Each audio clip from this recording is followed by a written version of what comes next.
How many properties did that nerd sell? $120 million, just under 400 million dirhams within 6 months. Just through the power of email. Today we've got a professional who has become synonymous with the skyline of the future. Mr. Subhan Sayed is known for his global clientele. Thousands of followers know him as Mr. Dubai Off Plan. He's not just a real estate consultant of one of the most competitive property markets on the planet. He's a strategic navigator. Mr. Subhan has built a reputation for simplifying the complex world of off-plan investments. Whether he's walking the construction sites of the next multi-billion dirham master plan project or analyzing this data-driven shifts that are shaping Dubai's 2040 vision. Today we're going deep into the golden investment framework. If you want to understand where smart money is moving in the Middle East, you are in the right place. Is there room for a doctor to make crazy amount of money versus them continuing to be a doctor? Some people are definitely making more than a typical doctor or engineer is making a salary. But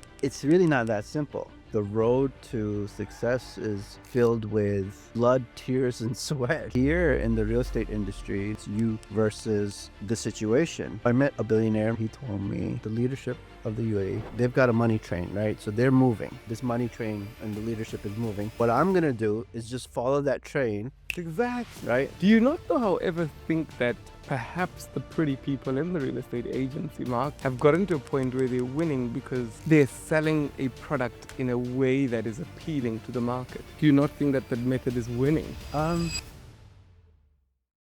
Welcome back to the For This Reason podcast. And if you're not a subscriber yet, what are you waiting for? Because each and every week we bring you value, we bring you insights, and we help you become wealthier, wiser. Welcome to the podcast. Thank you, Richard. Great pleasure to be here. Love your stuff. Thank you so much. Looking into 2026, people might say, should we still be investing in the UAE when it comes to property?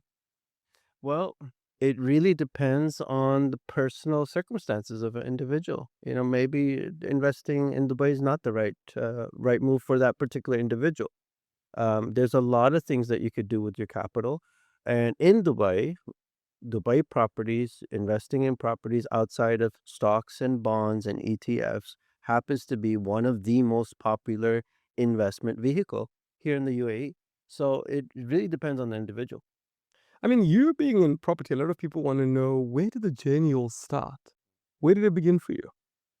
Personally, for myself, here in the UAE, it was very unexpected. I didn't, coming in with a technology background as an Oracle DBA from back in the days, it was very much unexpected. A friend of mine told me, hey, give it a try. He had built some towers out here on Sheikh Zayed Road. And actually, initially, before I had any touch of Dubai real estate, I actually came in. I pretended to be his lawyer, and so a holiday home company was not paying him on time for his units, and it was months and months of arrears that he had. He wasn't living here. I was traveling in the region, so I came in suited up. I look better in a tie, right? The blue suit, red tie, negotiation. So I suited up years ago and I pretended to be his lawyer and I got the company to pay him all his money the next day. How do you do that? And well, we just pressure, just conversation. So, doing management consulting, doing corporate trainings, you kind of know, you just have to kind of carry yourself, right? You have to be confident in front of a CEO, high ranking. Like, it's not really about, you have to get away. I was younger then, but you have to get away from titles and strength and power. A CEO just wants efficiency, right? So yes, he has the authority to hire you or fire you, right? But that's not like, you're not living or dying by the sword per se, right? It's not do or die always. So you just have to treat everybody like a normal human being. And yeah, it was just constant pressure. There was a very nice gentleman who we spoke to, and I just applied the pressure and with polite words. Strong words which sounded legal. This is the pre-chat GBT era. I watch you like, you don't know how to be a lawyer. Like today, like I can get a script of how to be a lawyer. What's the legal terms, right? But just seeing transactions, seeing how the global industries work in US, in Saudi, here in Pakistan. These were the regions I had traveled and seen how things take place. So yeah, so when that happened, my buddy was like, "Hey, great job. If you're trying to get situated in Dubai, stay at my place until you get situated." So I was living here rent free, uh, because Well, you've just finished off a big deal. well, yeah, I got him all his A money. big merger and acquisition. I got him all this money, which he wasn't seeing for a while. How much was that money, by the way, in terms of figures? It was just a couple units, 6 months old arrears. I'd have to say at the time, maybe it was like $200,000 or so. Okay, so it was So quite significant for that it's period. it's Yeah. significant when it's not there, right? Yeah. So this is 2012 or so. Okay, and then once you stayed, But what then, happened? but then now those assets, because we received those rents, then those assets were ready to be sold too, because then we could show, hey, we're getting this large return. So Oh, so he then ended up he was selling. able to, then he could sell them as well, because how do you sell an asset? How much Yeah, did you make? elected on. Oh, he bought early. I think he did. The studios he picked up. He made at least, even in 2012, 2013. I wasn't in real estate at the time, mind you, but I want to say easily on what he spent was 50% at least. And then remember, it was also so he was English, so there was also an arbitrage. There was some currency benefit that he had also between the dirham and the pound at that time. Nice. So yeah, that was, like that transaction. And then my buddy's like, "Bro, you got to get into this. What are you doing?" Um, and so slowly but surely, I was like, "Okay, yeah, I need to do more of these transactions. This is fun." I mean, that's phenomenal. A lot of people would say, you get to Dubai and it's always the supermodel that's the agent, or always the person who is, looking like they're ready with a suit, and there's this Instagram aesthetic. You're quite a genius. You're quite a tech nerd, if anything. Yeah. What would a tech nerd be doing? Well, so okay, so marketing, right? So a lot of the people in the early days, everything is a process. I think, if you look at enterprise systems and the way organizations run, like everything is a process that has to be implemented and done. And if every process is done correctly, then you can move on to the next the success, or an end result. So, for me, a lot of my enterprise level, databases, it doesn't really apply today. If we're talking about, hey, are you renting? Are you buying?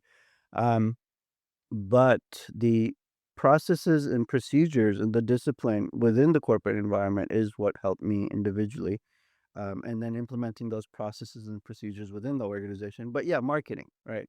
Interesting. So yeah, I mean, So you turned marketing into a corporate system. yeah, well, today's not allowed, but spam emails. Once upon a time, I may or may not know somebody who may or may not have been doing spam emails. And making a lot of money through selling properties through spam emails. Through spam What? email. That is so cool. I might know somebody who's So just like this nerd sitting down and just programming some bot that's just sending you offers, and people are like, "Whoa, I want the property." yeah, but well, bots are more common today, but just the ability to, okay, so you find a deal, right? It's a hot deal. Then you want to be able to get that deal in front of people fast enough. Today we got Instagram. So genius, yeah. Today we got You were Instagram. basically the nerd was basically the other guy your friend were talking about, was like, The person I may or may not no, he was like Yeah. the Ryan Serhant on Instagram, but on email. on emails, yeah. Emails. Genius, So actually. emails were working, once upon a time. WhatsApp spam was working once upon a time. Wow. And how This is how many properties did that nerd sell? that Through person, year. that person may or may not. I think the first year in the team, I think they may or may not have done about, what is that, about over just under 400,000 million dirhams of sales in 6 months. So that's like $120 million. Hold on, my brain just stopped working. So This nerd made how much? so no, that's the value of sales. Yes, yeah, That's but the value of give me that sales. number again. So just under 400 million dirhams within 6 months. Just through the power of email, and Emails, WhatsApps, they didn't use strangers, strange. So, but Wow. also, if we go back, and I don't think it's really as much about being the last person or the first person to get your message across to the people. Today here we are, we're sharing our message with the people. But I think it was more about being able to just with speed, being able to Communicate just that message. communicate Yeah. with people, efficiently and effectively.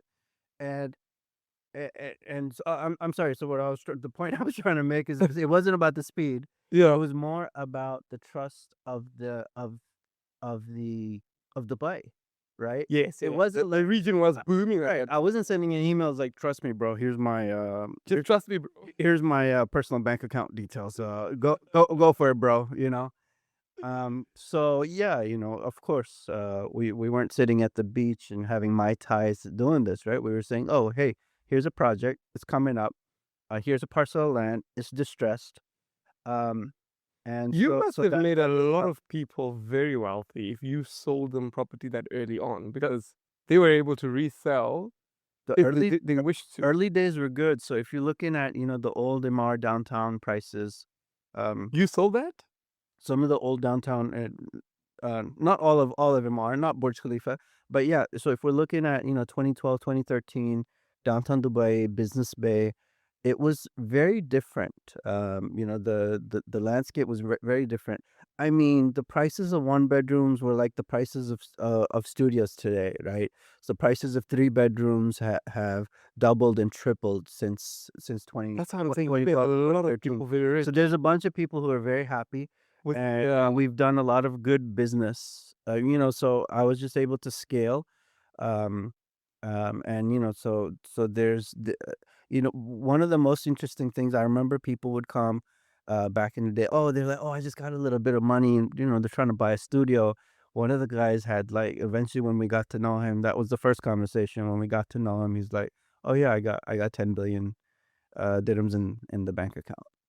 Just what? just a dude, Just the dude is like, I got some money, and he's like, oh, by just the a way, dude talking about a small cheap unit, and then when you get to know him, they want to talk about other transactions. So also, I think it was a lot about is that a real story? that is a real story. And were you That able to that is a sell real him story. property worth I six? was not able to sell him a 10 billion dirham property because he liked to keep his money in the bank, right? He Okay, was waiting for a that's a bad move. larger transaction. Oh, did he end up He putting it yeah, into property? yeah. It's, um no, he was using that capital for a business opportunity. So he was putting that money into, UAE resident, putting that money into his business. Okay. But I'm just saying, that's where it starts, and Yeah. you never know who you're talking to, and you Wow. never know where that transaction leads. Is there room for intelligent people to enter real estate? And I ask that question in that way because a lot of people see this You new think thing. they're not intelligent, right? No, that's why I'm saying I ask it in that way because a lot of people see these Instagram people and they're like, well, I'm a doctor. I'm a lawyer. I could never do that, Mm. you know? And that's what I mean by that question to say, is there room for a doctor to say, okay, hold up. I do operations, I save lives, but I actually want to make money. Let me go become a real estate. Yeah. Is there room for them to make crazy amount of money versus them continuing to be a doctor? Well, so a successful realtor, we have people in the office, some people are definitely making more than what a typical doctor or engineer is making a salary. A senior doctor or engineer salary is making today. A successful realtor can, but the road to success is hard. It's not. Um, I think it's good to specialize, right? You have to be a doctor.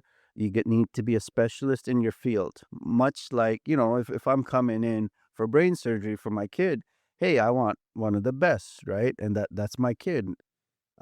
If I'm coming in to give and hand over all of my family's, or my mother's, or my personal hard-earned money, I mean, that's just as valuable as your kid, right? So you kind of want to go to an expert.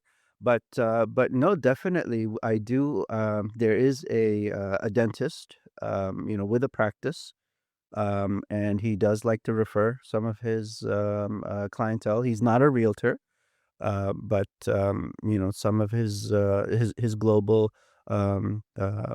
client base who come into Dubai, he does like to refer them for to help them, right? So what are we're good advisors. I think the more good advice you had in your life, sets you up to be in a better position today. So yeah, I think there is a scope for doctors and engineers to come in and take their swing at Dubai real estate, but you really need to bring something. Like, you need to bring something to the table, right? Um, you're either bringing your existing customer clientele, and you're switching them over into a um, safe family home here, right? If you're a pediatrician, right? So you know all these families, and hey, they're looking for a safe family home. Sure, they could come here to Dubai. Um, but it's really not that simple. The road to success is filled with blood, tears, and sweat, you know, and hunger and pain. Yeah. And some people can't handle that. When you're studying, it's you versus your tests, right? It's you versus your professors, or the exam that's coming up. Here in the real estate industry, you need to have that thick skin where it's you versus the situation. And if you handle that situation correctly, that could lead to a successful transaction. If you don't handle your stress and don't handle that situation correctly, that will lead to a non-transaction. I've got two questions. The first one is, do you think that it is the hand of the agent that makes the buyer buy? Or do you think this person was already a buyer, just they were going to buy either way? And I asked that question to say, it's a difficult question to put in English, to say, who influences the sale? Mm. Is it you, the agent, or is it just being at the right place at the right time? If you have got a bus that you're driving and people are waiting for the bus, we could never say you're a great bus driver. People wanted to get on the bus either way, like they wanted to go somewhere. You just happened to be the means for them to go there. Or could we say that no, actually, they were not planning on taking the trip, but because they met such a good bus driver, they were like, oh, let me get in here. And I asked that to say, this new Instagram beauty, Lamborghini, Ferrari, sexy sales property person, are they doing that because they've noticed that actually you could convince someone who didn't want to buy a property to buy a property because of the looks? Yeah.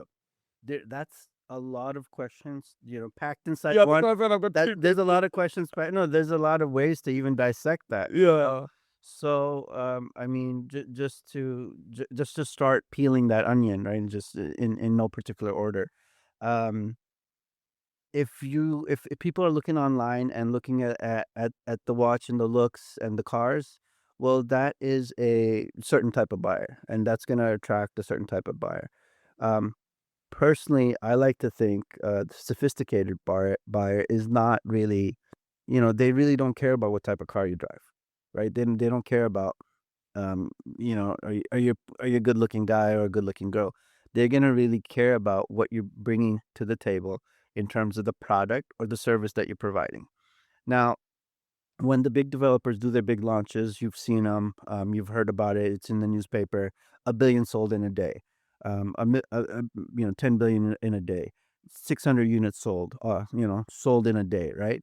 So there's a lot of planning and prep work that takes place, right? So we, as the real estate brokers, are consulting and guiding our customers and preparing them. Hey, something's coming soon. We may or may not get a unit. Hey, do you want to buy a half floor if you want to secure a one The whole bedroom building? or a studio? And yes, sometimes the whole building got sold out, and we're just sitting there, trying to sell one unit with our customer. Um, and so, yeah, a lot of the times the people are liquid, and they know their money when they're parking it here in Dubai. It's safe. So, right, they want to go with that government developer, and they want to make that happen. So that is one category of the buyers, right? Um, I think we're talking about billionaires, right? A person who worked the hard, or millionaires, someone who worked the hard way, and they got themselves a Lambo. They're not really impressed with the Lambo, right? They might like, I mean, they might be impressed with the Rolls Royce, right? They might not be impressed with the Rolls Royce, right? Um, they might have their ducks in a row already. They know what they want to do with their money. They want to deploy that capital into business. They want to deploy that capital into property. So, online, I think the smart people, they're not really like, if you earned 1 billion or you earned 1 million, like, you know your stuff. Like, you're an expert in medical, expert in trading, expert in podcasting. You know your stuff. So you've seen, you've had these experiences before, with people who are just trying to take, like the online gurus, if we're talking about, they want to flash the lifestyle, but there's no content behind it. So I think smart people, they might get attracted to it, but they're gonna know, because when you come for a meeting, it's all gonna be out in black and white, right? So that when you're looking at the numbers and you're looking at the deal, I think relationship matters in Dubai. So relationships that we've built with our real estate development partners helps us to get certain access to certain units, certain price points, certain discounts, knowledge, um, and I think that is what people are buying, right? They want that access that they cannot just stand in line and just, be a stranger and just be treated just like just any number, right? They like that personalization of where I'm consulting, I'm giving you a VIP treatment. One of the this is a beautiful example. One of the clients, the developer, the local government developers agents were calling him up, offering him a unit, and he said, "No, no, I'm buying my unit with me. I'm buying my unit with my agent, Subhan. I'm not gonna buy it with you." The same unit, the same property in the same project. Why? Because he said that he had given me his word already, right? And so what did I do? What was I doing? What was the reason? I was driving over to him. This is before, the developer wasn't accepting physical digital signatures. They wanted physical signatures. So I drove to Abu Dhabi and drove back. And I just made sure that he got the special unit that he wanted. He got the service that he wanted. He liked talking to me, because he saw the value that I was bringing for him. Um, and so I think, wealthy and high net worth individuals, they like to have that personalization, and they want to have that special feeling that, yes, we're in this together. I'm with my friend. I'm with an equal. But there's a big divide. A multi-billionaire is a billionaire, and a multimillionaire is a millionaire. And if we're trying to rub two pennies together to make three, then we're not in that bracket. Do you not, though, however, think that perhaps the pretty people in the real estate agency market have gotten to a point where they're winning because they're selling a product in a way that is appealing to the market? Is that not why we do see every second agent with the Rolex and the Lamborghini and that poster Instagram? Do you not think that that method is winning? Um, well, no, no, I don't see it. So we have a lot of, so we're on the ground. Yeah. So we are very much hand in hand with our investors. And at the office, yes, we have our regular customers who are giving us regular, our family office, funds, institutions giving us regular business. Their requirements are always very particular. I see. Yeah, They, they're very not, different from they're not, my own. so these are, um, so, for example, is somebody who is all about a flashy lifestyle, into nightlife, maybe, into all sorts of things of that Dubai has to offer. Are they going to be ready and willing to spend 2 years, 3 years, 4 years in just getting to know somebody and not have a transaction?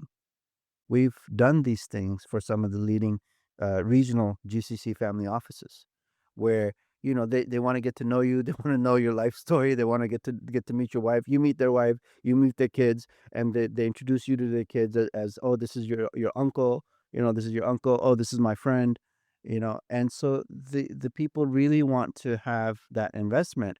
And if you're in that, I think if you're in that Instagram guru um niche, I don't think you have that time to invest on anybody, because you need to catch the next guy to make the next sale to pay for the lifestyle and the bill that you already paid last night, because the credit cards, the keeping up with the lifestyle and the credit cards are maxed out. And what allows you to speak with such wisdom? Because one can tell that you have the numbers, you're doing the sales, so you see the lifestyle, but you just look from a distance and say, "Oh, here's another one coming to fall for the trap of what they think the industry should be." Is it because you were in corporate? How did you learn and figure this out? Oh, well, yeah, the corporate world helped a lot. So, I mean, it was always in the U.S. It was all about savings, right? So there was all about um, always savings. But I always hear the voice of my father in the back of my head that, oh, I wish someone had guided me more to buy more real estate, right? Because all the real estate that he bought, the transactions that he did in the U.S. and Pakistan, because before you couldn't buy in the GCC. So I grew up here. I was born and raised in Saudi Arabia. We grew up in the GCC, but at that time, many years ago, you couldn't really buy freehold in GCC, or it wasn't as popular. It wasn't as popular and Wait, trendy. did you grow? Where were you born? You were born in Saudi. Saudi Arabia. Then we moved out to Mississippi. Okay, so your parents are nationals, though. I mean, you're a national. Why wouldn't you be able to buy if you were born there? No, so Saudi Arabia just opened up. No, for non-nationals, right? So we're from Pakistan, Okay, I got right? it. Got it. Right. Yeah, Just because naturalization, right? I Just get you. because you're born on a soil Does doesn't not give you mean the yeah. citizenship. Oh, on this part of the world. But yes, today, yes, had you stayed there within the country and had you applied, had you learned the Arabic, yes, you could apply for it, right? Yeah. But in the 89, 90s, Gulf War, Desert Shield, Desert Storm, everything happened. Middle East was not a great place to be, so we settled in the U.S. at that time. A lot of people, they stayed through, and yes, some of the people they got their nationalities here in the UAE, for example. Some people they were granted nationality. They contributed to society, and they happened to be from India, Pakistan, Iran, Yemen, and they happen to be Emiratis today. Wow.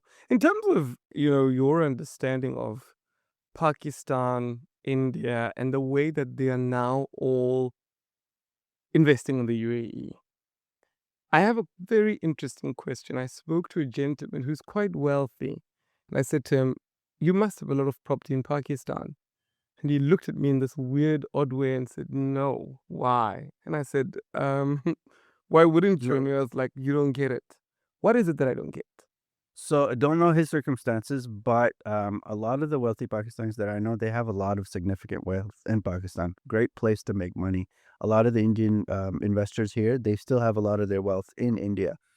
Great place to make money. But if we're looking at the uncertainty, the inflation, um, if you for example, if you've got money there, it's hard for you to move that money out, right? So it's if you're buying properties in these countries in the subcontinent, it's best for you to keep rolling that money within the subcontinent, and you're gonna catch a 2x, 3x, 4x, but that inflation is also gonna catch up with you as well. Here again in the UAE, they like to put that money here. We're pegged to the dollar. Hey, they love it. Um, but so part of it is there was once a time I remember. I mean, in current years, yes, Indian nationals number one.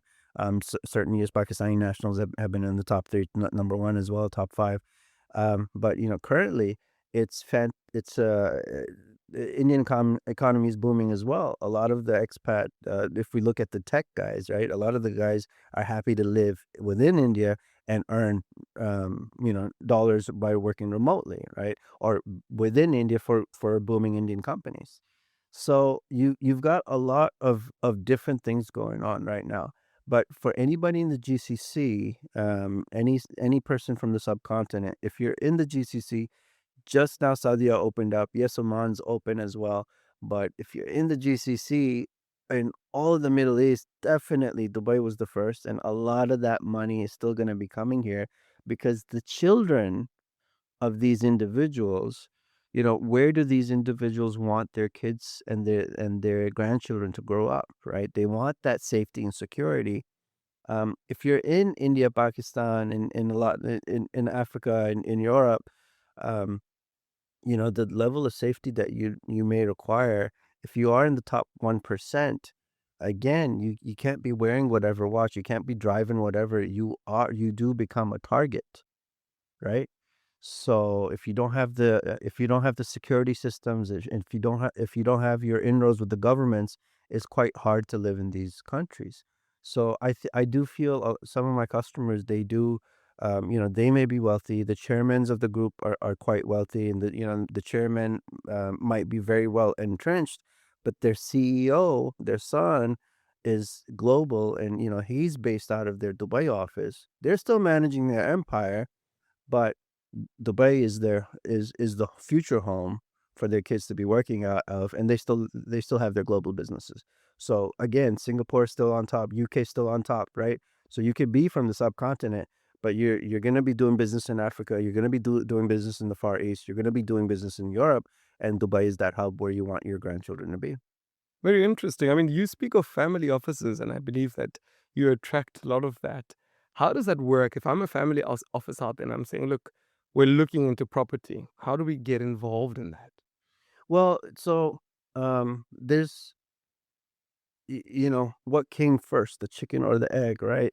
Um, so really, once upon a time, I used to look at things at, hey, what's your budget, right? So, in recent years, I mean, that's like the last thing that's on my mind. Like, what do you want, right? Oh, so you have a family, and you want to bring your corporate offices to Dubai. Maybe you're European, and you wanna have your corporate offices here, be tax free. Create that structure, right? So what do you really want? Oh, you wanna you're a small family office, and you want to plan a legacy for your children, right?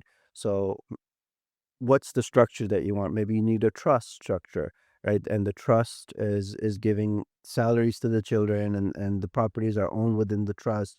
And should you pass on over, as we all do, when the time for us to pass on over into the next life, there should be a good structure in place so the wealth is distributed fairly and evenly throughout the family. Um, if we look at the regional, the large GCC family offices, they are employers of 5,000, 10,000, 20,000 employees in the region. So these family offices need wonderful succession planning. They need to that continuity. They need to continue on and pass over to the legacy. I think a lot of the times, the pressure and the questions are about that legacy planning. So right, so the first thing is trying to understand what is it that wants to be done. And then, yes, hey, are you institution, are you looking at leverage? Are we looking at cash deals? Developers will give amazing cash discounts and cash deals for What are multiples. some of those amounts that you've experienced with? So, recently everybody's like, "Hey, what do you think about the market?" Today, as we know, the date today, and where we live. So I don't think, I'm not answering your question, but I don't think the market's distressed Yeah. unless we see, those wild 5-year payment plan, 20/80, where you're paying 20% for a ready property, and you're paying 80%, across the next 5 years. So, that's an incentive, right? It's a carrot to convince you to come in and take that risk. So, personally, I don't see, unless and until we don't see these wild deals, which I've seen, in the slow markets, before 2018, when markets were a bit softer, before 2020, when, during COVID times. Um, when the government developers are not giving us these Ramadan offers and these summer offers, or this one weekend only offer, then the market is quite robust. If you look at the data for this year, January, February was phenomenal. The number of units just had increased by like 10, 15%, but the value increased significantly. I think like maybe 40, 50%. If we're looking at the month of March, hey, we still are inside the month of March, not even past the halfway point. Um, but uh, but compared to 2025, right, not 2026 data, we're not that far off March 2025. So, what are some people really panicking about? I kind of feel we're digressing, but just just I just kind of feel like there's some global players, and they've been like secretly wishing and hoping for True. the fall of Yeah. Dubai Of property. Dubai, yeah. Because why? Because a lot of that tax money is leaving. A lot of those nationals are leaving because the governments are not managing their countries, and the government of the UAE is managing their country quite wonderfully. You're here, I'm here. We're With faith. we're feeling safe, and we're here. We're trying to. Well, it's not about survival. We're trying to thrive and multiply. We're here right now. So I just feel some people they've been secretly um wanting to see something negative, and so they're pushing it out. Every day I'm talking to bankers and institutional funds and finance guys, and they're like, "Hey, what do you think about the market?" And I'm like, "I'm looking for those distressed deals. Where are they?" They ask me about the distressed deals, like, "Where are they?" Maybe, hey, maybe in a couple of months, maybe we'll see some, but where are those distressed deals? Wealthy people do not want to panic and sell distressed.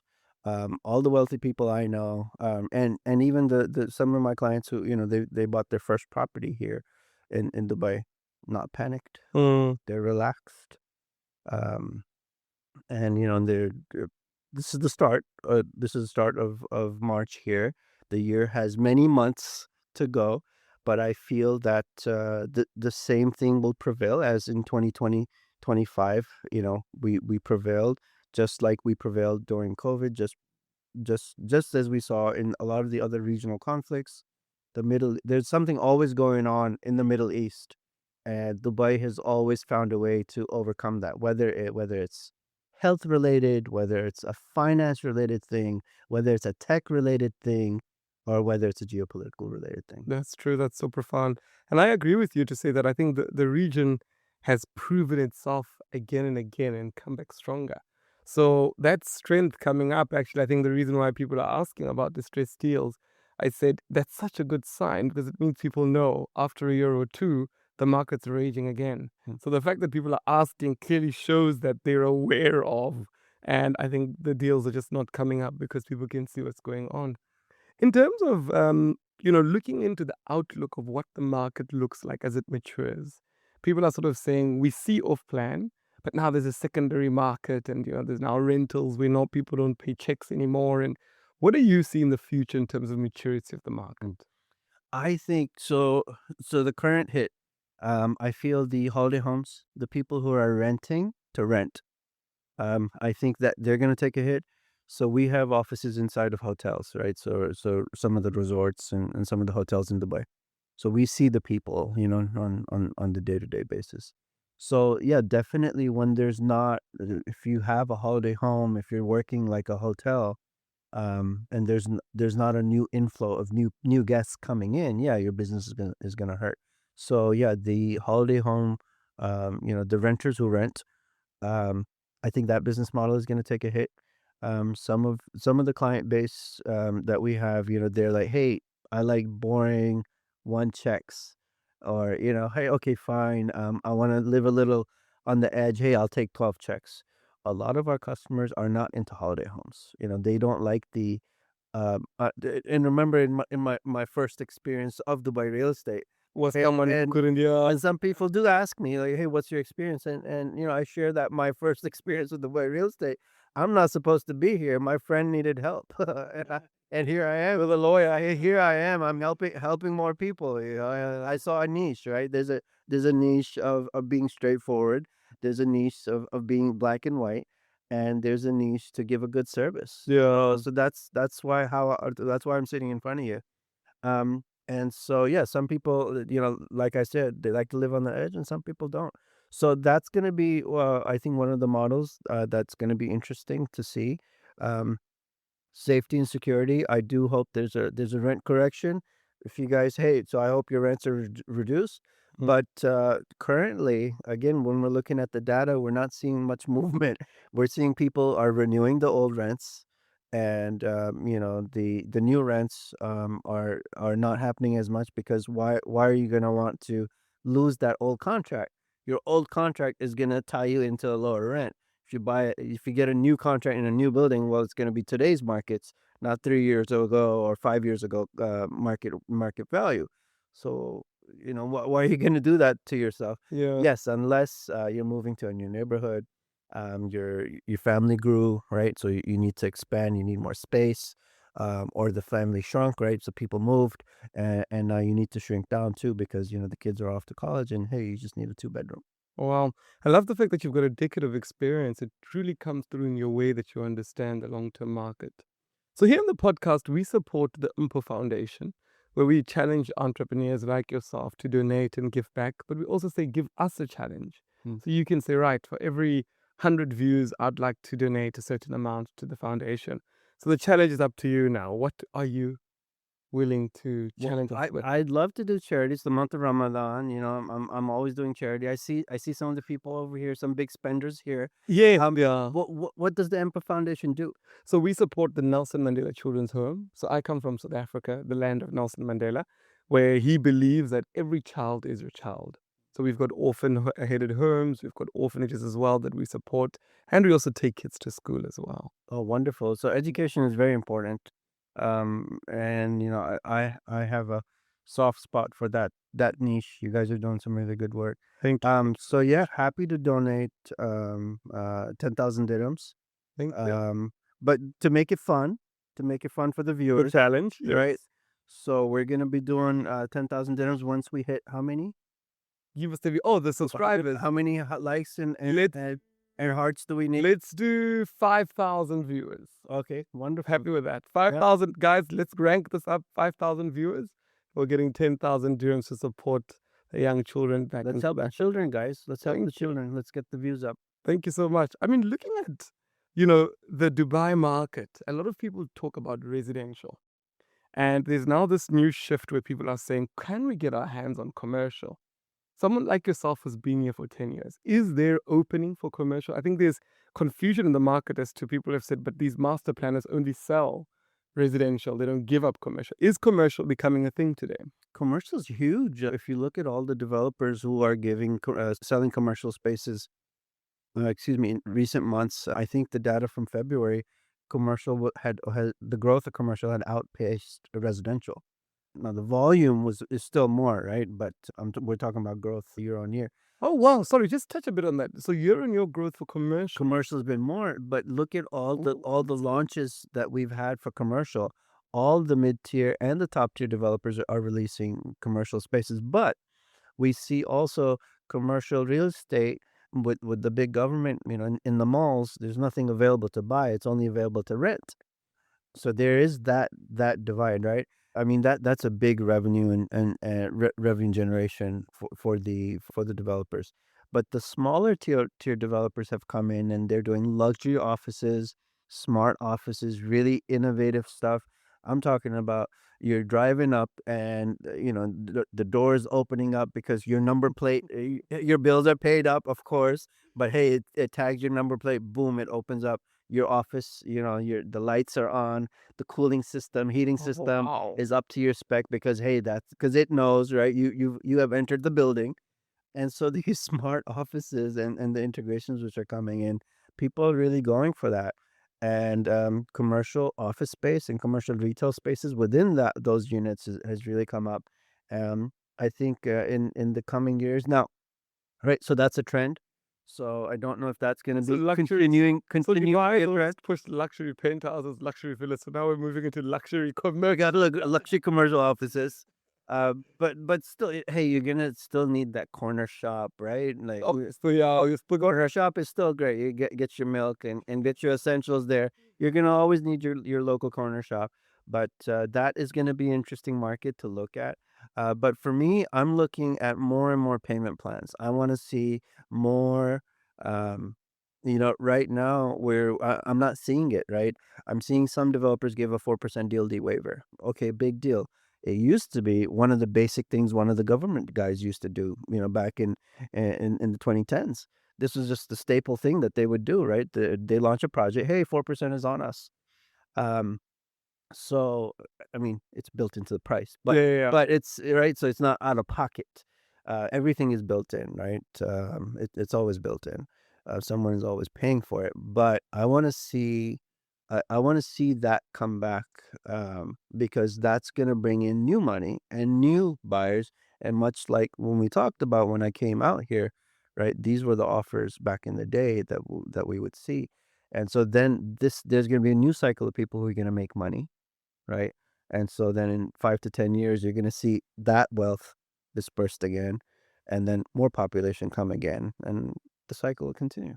Let's talk about family offices because I think you're quite a specialist in that regard, and people really want to understand. If I'm in the US and I've got a family office, and I'm thinking, you know what, I'm not in support of these taxes, or I don't like the political regime in the US, I want to take my money elsewhere. Me bringing my money over and saying I'm going to be handling or going into property. Can you explain the type of return firstly, management secondly, and also the outlook for the future for my family office? So when we're talking about money movement and taxes, the first thing, hey, you got to pay the tax man, right? But there are smart legal The structures. taxman in the US, not here. The taxman from where you come from, right? So, Okay, so okay, cool. your jurisdiction, the viewer who's listening, right? Yeah, because You gotta you gotta pay your tax man, right? whoever they are. Yeah, whoever they may be. Right. So I may know a guy or may not know a guy who may know a good tax man for you, depending on which country you're in. I may or may not know. So that's first, right? So follow your governments are providing you a service. So follow the rules and regulations. But what the wealthy are doing, they're structuring. They've got good legal structures and good legal advice, so they're able to come in here, into the UAE, and look. What is So a good so structure before you going into the good? Could you maybe give context as to how they're structuring? so a good structure is going to be definitely a trust, a family trust, and then a local holding company, and within the local holding company, you can have some assets which are managed for rental revenue. You can have individual SPVs which can manage. They can be managing $1 million, $5 million, $10 million funds. Each SPV could have a specific focus. One focus could be, hey, just off plan. Another focus could be, hey, we're just doing commercial. And so like you could have these multiple focuses, and you're limiting your liability. Um, but hey, I'm not a lawyer, right? You guys Of need to course, speak of to a course. lawyer. No, I'm just saying what I've seen, some of the structures that I've seen, and what people do. So now that you have the good sound legal structure in place based on y- your particular requirements, once you have the legal structure in place, now also, not every property that's being marketed is right for you. There's going to be a lot of oversaturation. There's a lot of great infrastructure being built in the new airport, in the new metro lines, in the new Etihad lines, right? So there's a lot of growth in these Palm Jebel Ali areas. It's close to the airport. The blue lines, right? It goes all the way up. really smart. It goes all the way up. So, so I met a billionaire, my first billionaire that I met years ago, and he told me this is 14, 15, maybe 20. And so he goes, the leadership of the UAE is, they've got a money train, right? So they're moving, right? This money train and the leadership is moving. Of course. What I'm gonna do is just follow that train, and some bags of money is gonna fall out while I follow So that train, smart, exactly. right? And this is his words, and he's seen much more cycles than I have. And they're doing phenomenal. They have become so when I met him, he was the owner of floors and units. And now they're developers in Dubai. Oh wow. So right, so they have No, yeah. they multiplied their wealth. And so I remember his advice, and The money train is already moving.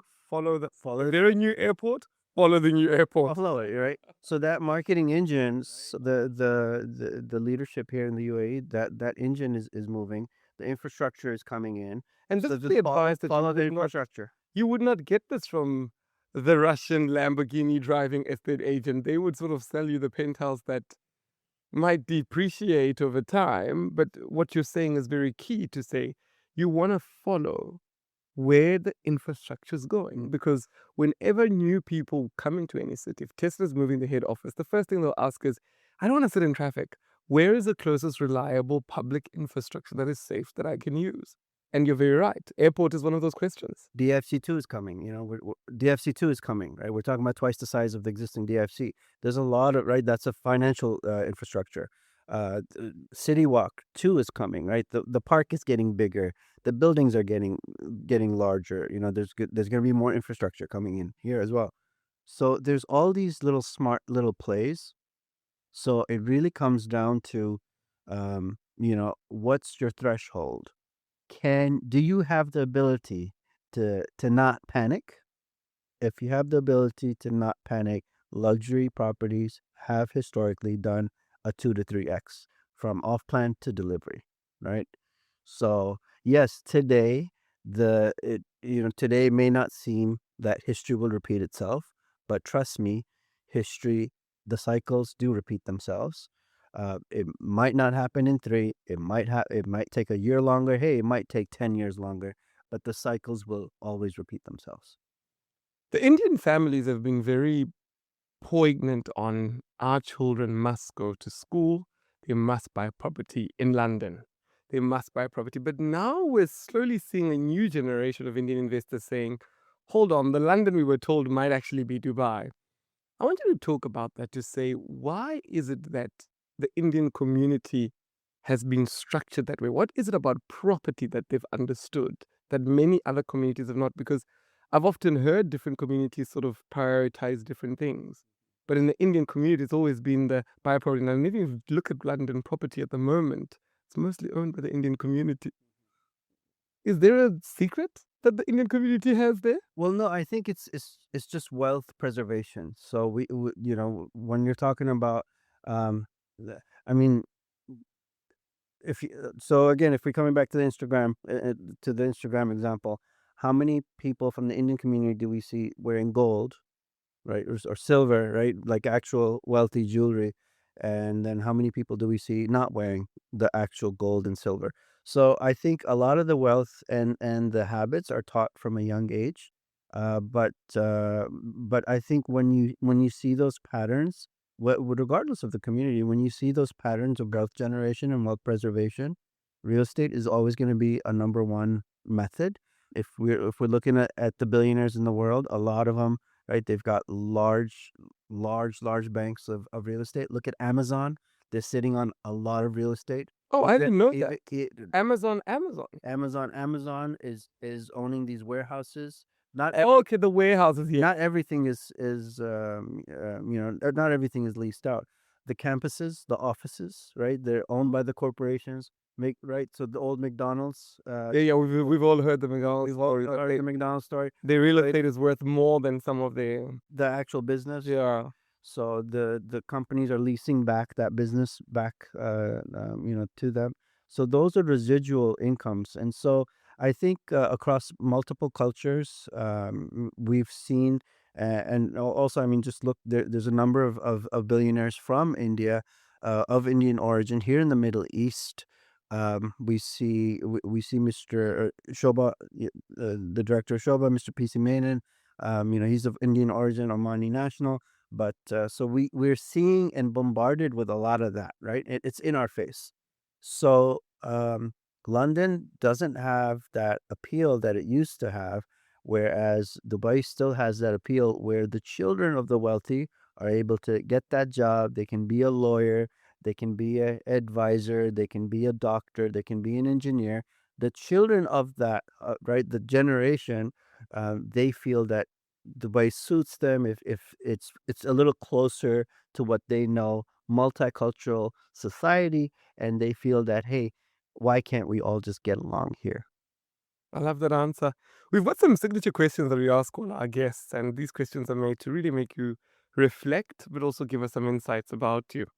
If your life were a book, what would be the title of that book? Oh boy, that's a hard one. So yeah, the cliche came to my mind, Rich Dad Poor Dad, but hey, that's not my book. If my life was a book, it would be, just make up a title on the spot Yeah. today. There's something that I like to say, in the comments, social media. I say, never stop, never stopping. Wow. Never stop, never stopping. keep going. I love that. It's I love just that. a fun comment I for love the that. social I thing. love that. What's the best piece of advice you've ever received from a mentor? The best advice that I've ever received was to buy more real estate. How many do you have at the moment, if you're able to share? Personally, my portfolio is quite small. I just have 3 properties. Wow, that's brilliant. What is the big fear that you're still working on overcoming? For myself, what I want to overcome, um, a fear that I have. I mean, there's always a fear of the future, fear of uncertainty, but I don't really fear much of anything. You know, we know we got to trust in God, right? And we know that we're not going to be given any situation which is more than what we can handle. So I really don't live a life of fear. I live a life of happiness and gratitude. So I've got it's we're blessed in our life that we've got zero fears of the future. That I love that. What is the one simple thing that makes you the happiest, no matter what is going on in the world? The simple thing is you got to be able to take joy. You got to be able to laugh at the small experiences of life. You got to be able to put yourself in someone else's shoes, and just be grateful for what look at life through their experiences, and be able to learn from someone else, and just be grateful for what you have. What is the most amount of money or a significant amount of money that you've made a client where you were very proud of yourself? So we've done, I mean, net returns. We've done multiple 2x's and 3x's. But the best moments are when the people really appreciate you. So, definitely, if we go back, I want to go back to my first or second client, Emirati client. Big, he was a GM of a big local oil and gas company, and so he said he showed his appreciation in my advice. So that really, that was something that I really appreciated. Wow. What is the one question that you haven't been asked today that you'd like to be asked on a podcast? Oh, wow, okay. Oh, hey, when am I gonna be asking you questions? You got me in the hot seat. Lamps are hot over here. No, no, no, no, I don't have any questions. But no, I do. Yeah, would you guys like to see me interviewing Richard over here? Yeah. So let's get some more views. No, has anyone interviewed Richard ever? That's no. So yeah, Richard, it's your turn to be in the hot seat. See how you like that. And I think maybe if we to round off the interview, what is the legacy that you are trying to leave on this earth? The legacy, I mean, yeah, small goals. We'd love to have a skyline project, right? With me and the partners, we'd love to leave that imprint on the skyline of Dubai. But most, outside of business, yeah, we just want to leave an ongoing better world where people are able to benefit. And I like what you guys are doing as well. So where it's not all about filling in my bags. It's about life's like about being a tree. So where when you're gone, other people can still benefit from the shades of that tree. They can eat the fruit of that tree. So I think being a tree. Wow, I love that. Thank you so much for coming today. Thank you, my man. Thank you it was a pleasure to be here. Love what you guys are doing. Keep it up. Thank you.